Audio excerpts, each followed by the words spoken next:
¿Qué impulsa a un hombre que ya lo tuvo todo a buscar algo más? Fama mundial, fortuna inconmensurable, la risa eterna de millones. Y aún así, en la intimidad, algo lo perseguía. ¿Qué obsesión puede ser tan poderosa como para eclipsar la gloria? ¿De qué sirve tener el mundo a tus pies si lo que deseas no pertenece a este mundo? ¿De qué sirve reír a millones si en la soledad se busca lo innombrable? Tal vez la pregunta no sea qué tenía, sino qué le faltaba. Y quizás lo más perturbador no es lo que confesó en público. Al final, lo inquietante no es la obsesión, es la certeza de que, incluso después de muerto, sigue ahí, esperando. No todos los que sonríen en público sonríen en la oscuridad. Hay vidas que se escriben en dos capas, la que el mundo aplaude y la que se esconde entre sombras. Algunos personajes no son lo que aparentan, no porque engañen, sino porque su verdad nunca podría ser comprendida. Y cuando la apariencia se convierte en una prisión, las obsesiones se transforman en grietas, por donde escapa lo que realmente son. Lo inquietante es esto: a veces la verdadera historia de alguien no está en sus palabras, sino en los silencios que dejaron atrás. Mario Moreno, mejor conocido como Cantinflas, fue más que un comediante. Era un fenómeno cultural. Un hombre que con un sombrero de lado y un lenguaje enredado, logró hacer reír a millones en México y el mundo. Su talento no pasó desapercibido. Charles Chaplin lo llamó el mejor comediante vivo, un título que lo consagró en la historia del cine. En México, se convirtió en la voz del pueblo, aunque fuera desde la pantalla, pero como toda figura inmensa, también cultivó silencios. Cantinflas no era un hombre de muchos amigos íntimos. Roberto Gómez Bolaños, Chespirito, el creador del Chavo del Ocho, lo admiraba y buscó acercarse. La respuesta fue un rechazo seco. No todos podían entrar en su círculo, y es en ese círculo reducido, casi inaccesible, donde comenzó a gestarse algo que nadie en el público podía imaginar. Un hombre que lo tenía todo: fama, riqueza, influencia, pero que en privado empezó a mirar hacia lugares que escapaban a la lógica. Lo que parecía una vida dedicada a la comedia escondía otra cara: rituales silenciosos, símbolos escondidos y un culto personal que nunca confesó abiertamente. Acapulco, años 60. El lugar donde los ricos y poderosos venían a jugar con el sol y con la noche. Entre fiestas privadas, mansiones blindadas y bahías que eran escaparate de lujo, había una casa distinta, una residencia que no se parecía a ninguna otra. No era solo excéntrica, era inquietante. Se levantaba sobre la roca como si hubiera sido diseñada para vigilar o para esperar. Dicen que se encargó de supervisar cada detalle de su construcción, que no delegó ni el trazo de un pasillo, y que esa obsesión se reflejó en su arquitectura. Lo que parecía un capricho de millonario escondía un diseño cargado de símbolos, pasajes ocultos, recovecos imposibles, paredes recubiertas de mosaicos marinos que parecían moverse con la luz de la tarde, y una entrada directa a lo desconocido. Los vecinos lo llamaban la casa que hablaba con el mar, un susurro entre obreros, un rumor entre famosos. Nadie quería trabajar de noche en esa mansión, porque algo en ella no estaba bien. Pero lo más perturbador no eran los muros, ni los pasajes, ni siquiera la soledad que parecía tragarse cada rincón. No, lo más perturbador era la estatua, una figura de bronce de más de 2 metros, erguida frente al horizonte. Cantinflas, inmóvil, eterno, con la mirada fija en un punto lejano. Algunos dicen que la mandó colocar con precisión quirúrgica, alineada al solsticio. Otros, que cada puesta de sol era un ritual silencioso, pero nadie podía ignorarla, ni entonces cuando él vivía, ni ahora entre las ruinas. Un cuerpo de metal que parecía vigilar y recordar, congelado en una espera interminable. Y lo extraño era que no tenía nada que ver con la comedia. 8 de abril de 1965, un arquitecto local, cuyo nombre nunca apareció en los créditos oficiales, firmó la autorización final para una ampliación inusual en la residencia de Mario Moreno.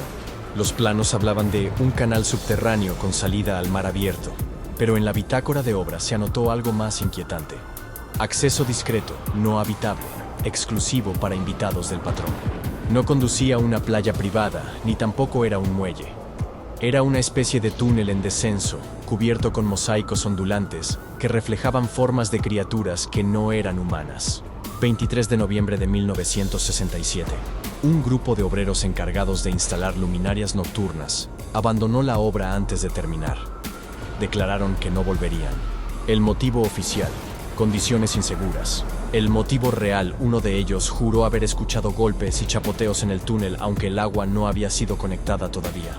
17 de febrero de 1970, en fotografías obtenidas del Archivo Municipal de Acapulco, se aprecia el muro externo de la mansión, decorado con relieves de figuras marinas.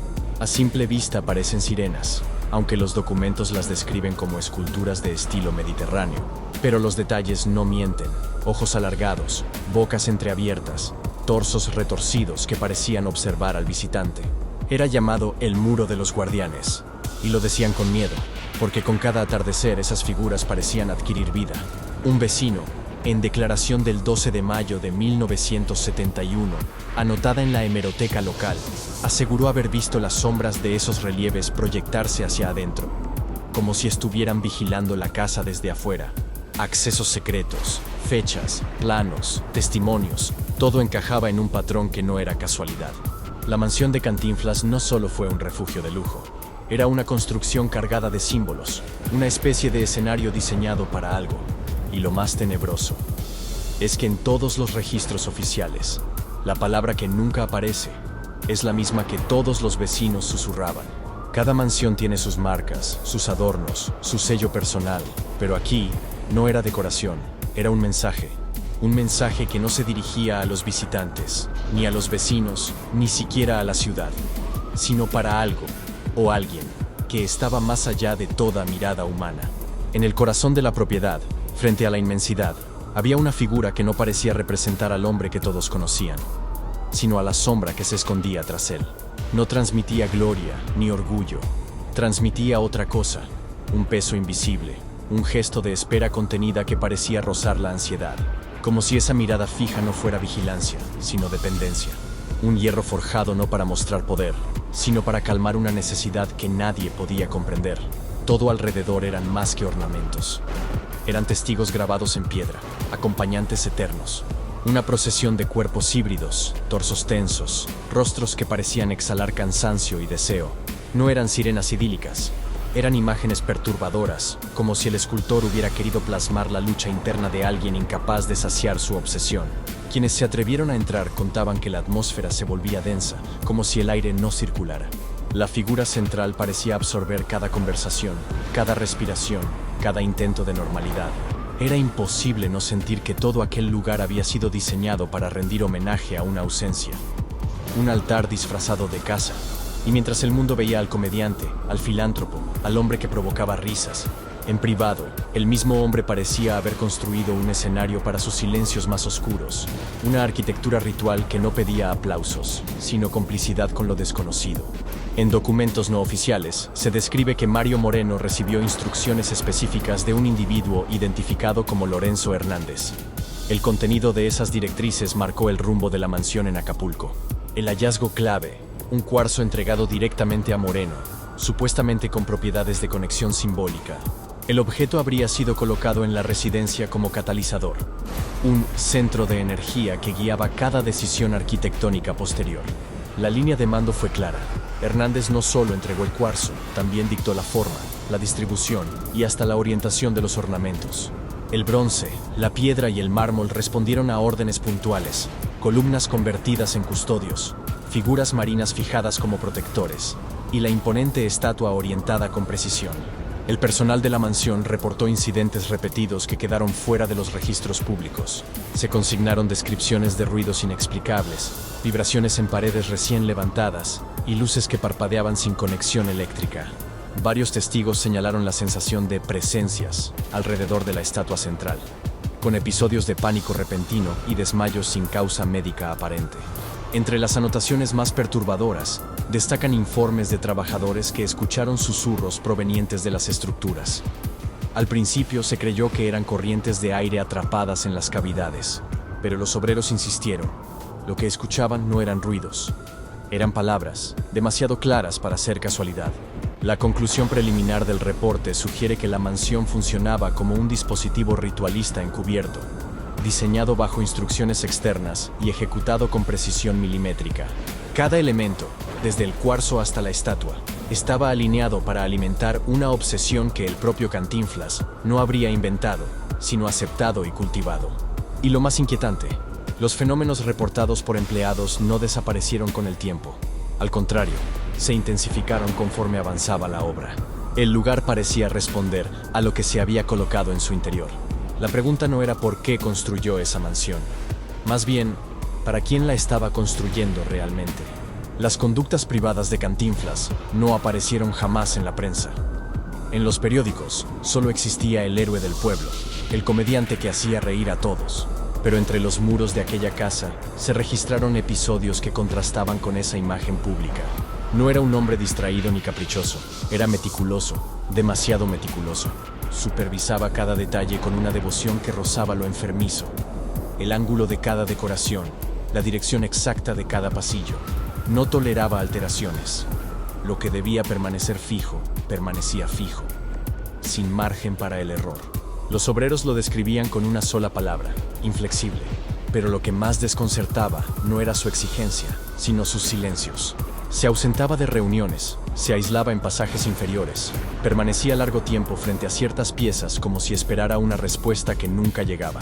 Su personal anotó en más de una ocasión que parecía sostener conversaciones sin interlocutor. Movía los labios en murmullo pero sin voz.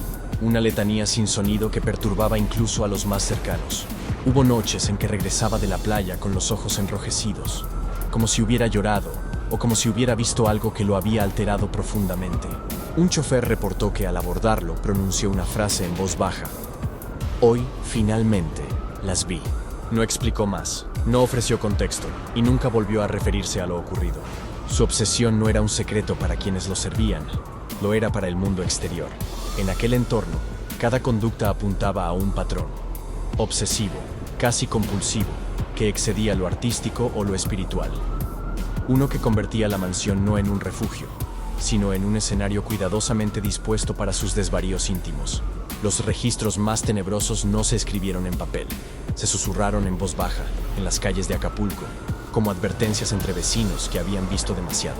Uno de esos relatos apunta a una madrugada específica, las 2 en punto, hora en la que, según dicen, Lorenzo Hernández cruzó los portones de la mansión. Entró sin resistencia, nadie lo detuvo, y se dirigió directo hacia el centro de la residencia. Allí, frente a la estatua, pronunció una orden precisa: «Mira bien, están esperándote». Los empleados que se atrevieron a mirar aseguraron que alguien, aguardaba en penumbras. Siluetas fugaces que parecían moverse entre el agua y la piedra. Y en el aire, una sensación densa, eléctrica, imposible de explicar.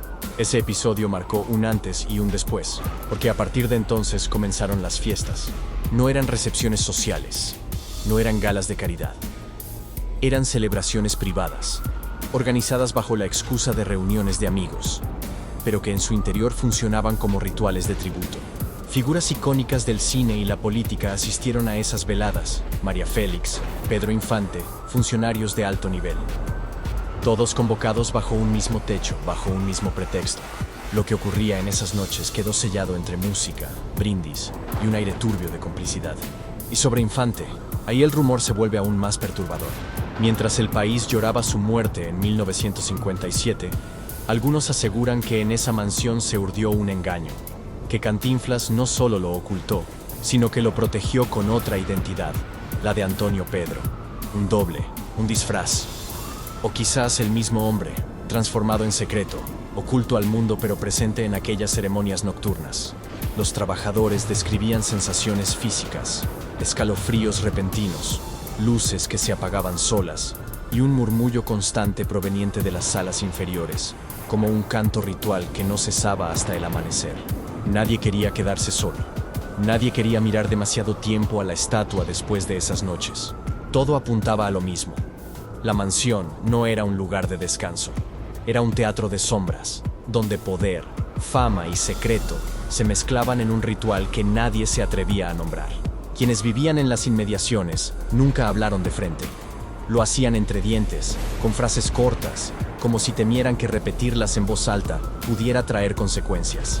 No hablaban de fantasmas, no hablaban de espíritus, hablaban de ruidos, ecos que provenían de un lugar donde no debía haber nada. Golpes secos, chapoteos insistentes, vibraciones en paredes huecas. El rumor era claro, había algo moviéndose dentro. incluso cuando las piscinas estaban vacías. Las madrugadas eran aún peores. Vecinos que atravesaban la calle aseguraban ver figuras breves, movimientos imposibles de explicar, justo frente a la entrada principal.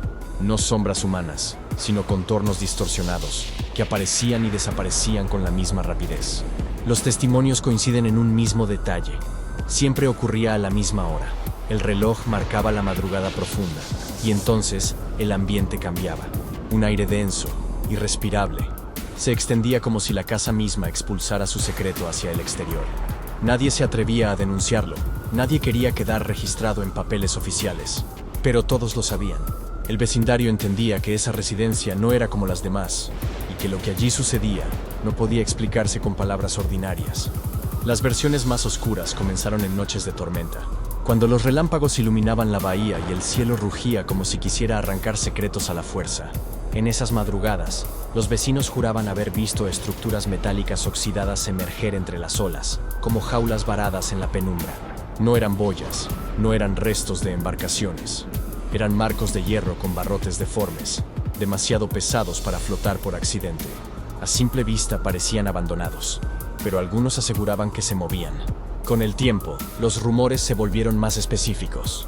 Vecinos afirmaron que habían escuchado discusiones dentro de la casa, quejas de personal incómodo, acusaciones veladas sobre mantener cautivos a los peces. Nunca usaban la palabra prohibida. Nunca se atrevían a nombrar lo que realmente sospechaban. El término peces era suficiente para entender. Esas noches quedaban grabadas en la memoria de todos, porque cada descarga eléctrica iluminaba por segundos la fachada de la mansión, y lo que parecía moverse detrás de las rejas oxidadas. Algunos juraban haber visto brazos, otros rostros deformados. Lo cierto es que al amanecer, la tormenta cesaba, y lo único que quedaba era la certeza de que lo presenciado no podía explicarse.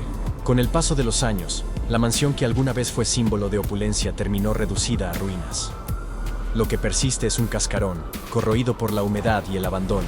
Sin embargo, lo más llamativo no es la pérdida estructural, sino la alteración de la decoración. Las figuras que antaño mostraban formas híbridas ya no están intactas.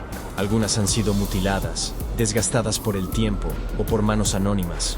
En varias lo único que permanece reconocible es la cola, la aleta. Como si hubieran querido reducir lo inexplicable a un pez cualquiera, negando con violencia la otra mitad del cuerpo.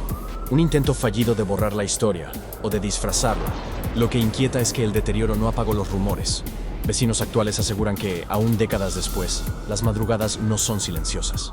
Que ciertas noches, al filo de la tormenta, se escuchan cantos bajos y prolongados, como llamados lejanos que provienen del mar hacia la casa vacía.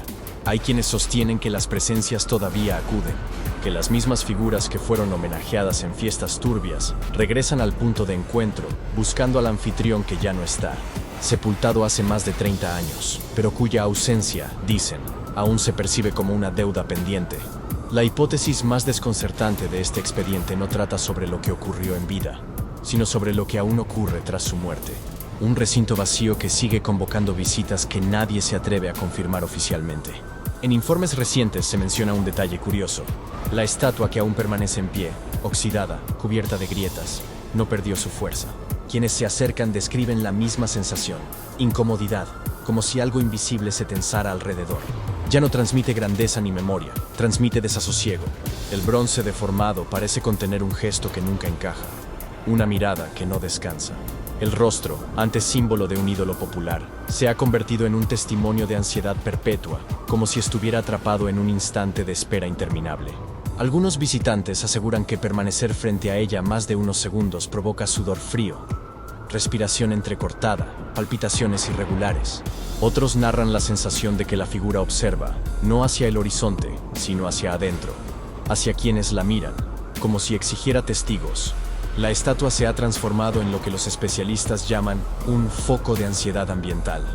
Un objeto que genera angustia no por lo que representa, sino por lo que retiene. Una carga emocional tan densa que parece desgarrar al que se atreve a sostenerle la mirada.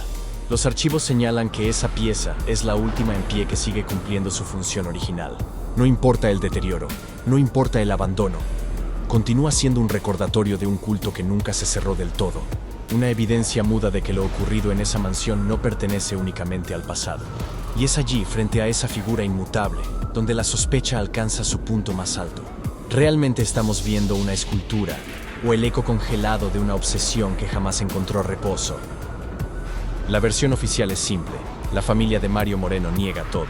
Dicen que no hubo ritos ni encuentros encubiertos, que las historias de presencias y sombras son pura invención. La voz más firme ha sido la de su nieto, quien no solo desmintió cada relato, sino que lo hizo con un énfasis que parecía más una defensa personal que una aclaración objetiva. Pero hay algo extraño en esa negación. ¿Por qué tanta insistencia en cerrar el tema? ¿Por qué la necesidad de borrar con tanta vehemencia lo que, en todo caso, podrían haber despachado como simples rumores de pueblo? Los cronistas señalan que Cantinflas no fue un hombre cualquiera. Sus conexiones con políticos, empresarios y estrellas lo colocaban en un lugar intocable, un pedestal que su familia jamás heredó. Su prestigio no solo era poder, era un blindaje. Y cuando alguien construye un blindaje así, los secretos suelen quedar enterrados junto con él. El misticismo comienza aquí, en esa brecha entre lo que se dice y lo que se niega. La familia protege la imagen de un comediante universal, un héroe cultural. Pero al hacerlo, también parece proteger algo más, algo que quizá no puedan controlar, algo que, de revelarse, los haría cargar con un legado que nunca les perteneció. El misterio no muere con la negación, simplemente crece, porque cuando alguien insiste demasiado en borrar un rumor, lo que queda es una pregunta inevitable. ¿Qué tanto hay que ocultar? Si Cantinflas fue un hombre de vínculos profundos, con políticos, empresarios, artistas intocables, ¿por qué su familia desarma cada relato con un nerviosismo evidente? ¿De qué tienen miedo? ¿De la verdad sobre una obsesión personal? ¿O de algo mucho más grande? La reputación del comediante era un blindaje tan poderoso que hasta hoy parece indestructible, pero ese blindaje murió con él. Su descendencia no heredó esa protección. No heredó los pactos, ni las alianzas, ni los silencios comprados. Y es ahí donde la sospecha se enciende. La familia lo desmiente porque realmente nunca ocurrió. O porque, sin esa coraza de poder, abrir la puerta a la verdad significaría enfrentar fuerzas que no podrían contener. No hay documentos oficiales ni confesiones directas. Solo quedan ruinas, rumores, símbolos que resisten. Pero la pregunta que persiste es simple y perturbadora.